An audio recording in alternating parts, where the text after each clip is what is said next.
गोजरा में चिराग तले अंधेरा। दूसरों को डेंगू से बचाने का सबक देने वाले खुद ही अपना सबक भूल गए।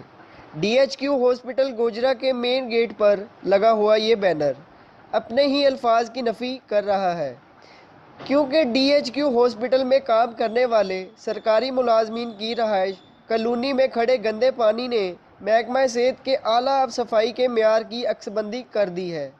इस कॉलोनी में रहने वाले लोगों ने सिटी न्यूज़ की टीम को बताते हुए कहा, हमने एमएस साहब को, एसी साहब को लेटर लिखा था, लेकिन उसके ऊपर कोई अमल दरामद नहीं किया गया। बाउंड्री वाल जो कि टूटी हुई है, पानी हर जगह पे खड़ा हुआ है, इसके ऊपर कोई नोटिस वगैरह नहीं लिया जा रहा। हमारा आला अफसरान से ये दरख्वास्त है कि उसके ऊपर कोई नोटिस लिया जाए ताकि यहाँ रिहाइश बेहतर हो सके। मैं यहाँ पर सोया नहीं जा रहा है, तो यहाँ आलूदगी बहुत है, यहाँ पानी का बहुत मसला है। हमने एक दो बार दरख्वास्त भी लिखी है बच्चों ने, ख़ास तौर पर कि यहाँ का वो उसके दौरान कोई अमल नहीं हुआ दरख्वास्त पर। और यहाँ के जब भी बारिश होती है, जहाँ पानी बहुत ज़्यादा जमा हो जाता है, गुज़रना मुश्किल हो जाता है।